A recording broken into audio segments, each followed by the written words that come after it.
Oke, assalamualaikum warahmatullahi wabarakatuh. Welcome back to my channel. Hari ini saya mau membahas tentang dasar-dasar penjas atau secara lebih rinci dasar psikologi penjas. Nah, untuk kalian klik tombol subscribe, like, dan share agar saya lebih semangat dalam membangun channel ini. Oke, langsung saja kita ke pembahasan. Dasar psikologi penjas dimaksudkan untuk melandasi teori belajar gerak agar proses belajar penjas berjalan efektif. Nah, dasar psikologi penjas di sini dilandasi oleh teori belajar agar nantinya proses pembelajaran penjas berjalan lebih efektif dan efisien. Oke, nanti teori belajar di sini akan saya paparkan beberapa pendapat para ahli. Langsung saja. Teori yang pertama dari Thorndike. Belajar adalah asosiasi antara stimulus dan respon, atau hubungan antara stimulus dan respon. 2. Keterampilan memerlukan keseimbangan antara stimulus dan respon yang serasi.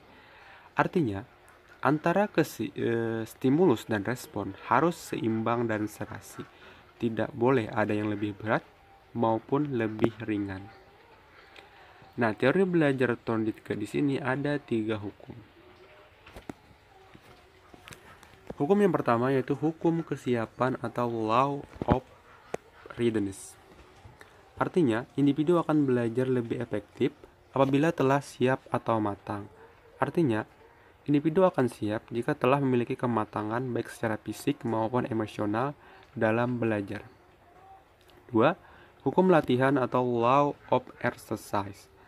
Praktek akan mendatangkan koordinasi dan gerak ritmis yang baik, keterampilan yang baik, dan penampilan yang baik.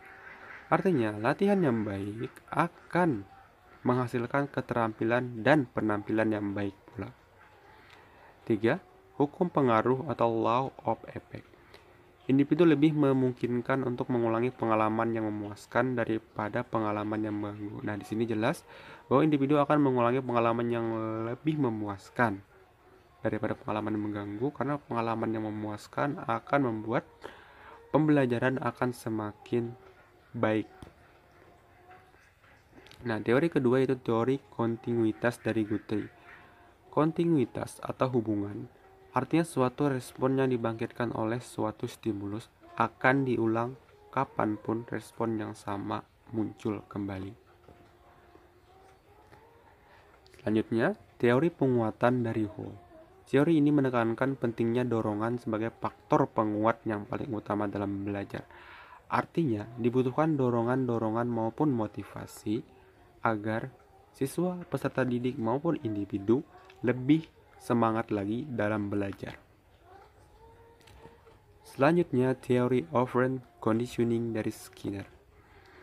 Nah, teori ini menekankan pentingnya penguat dari respon sebagai faktor yang paling penting dalam belajar. Artinya, respon harus kuat karena sangat penting dalam belajar. Operant berarti seperangkat tindakan atau respon. Nah, operant conditioning berarti proses belajar yang menyebabkan respon makin sering terjadi dengan cara memberikan penguat terhadap tindakan yang diharapkan. Artinya, pemberian operant conditioning sini diharapkan akan membuat siswa lebih termotivasi lagi dalam belajar atau meningkatkan penguasaan materinya. Selanjutnya, teori Gestalt. Teori tentang metode keseluruhan. Teori ini didasarkan pada dasar pikiran bahwa seorang bereaksi sebagai keseluruhan terhadap situasi apapun. Nah, jadi setiap individu atau seseorang akan bereaksi sebagai keseluruhan terhadap situasi apapun, baik itu dari responnya, penguatannya, atau hal-hal lain yang mempengaruhi belajarnya. Selanjutnya, teori sibernetik dan umpan balik. Seperti kerja komputer, belajar adalah serangkaian proses adanya input, proses, dan output. Nah, artinya di sini individu belajar seperti halnya komputer. Ada proses input atau mendapatkan informasi, proses atau memproses informasi, dan output atau menghasilkan informasi. Nah, 2. Semakin baik input dan proses, semakin baik output yang dihasilkan. Artinya, jika input dan proses baik, maka baik pula output yang dihasilkan. Nah, teori-teori tadi dikelompokkan ke dalam dua kelompok teori belajar. Teori koneksionisme terdiri dari teori Thorndike, teori kontinuitas dari Guthrie, teori Hall penguatan tadi, teori conditioning dari Skinner. Kemudian teori yang kedua teori kognitif, teori dari Gestalt, dan teori cybernetik dan umpan bayi. Nah, sekian dulu guys video dari saya. Jika kalian rasa video ini bermanfaat, kalian boleh share di media sosial kalian. Nah, untuk kalian kalau mau request materi apa yang ingin dibahas, kalian boleh komen di komentar. Nah, sekian dulu.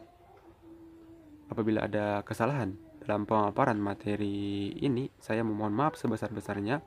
Wabillahi taufiq wal hidayah. Wassalamualaikum warahmatullahi wabarakatuh.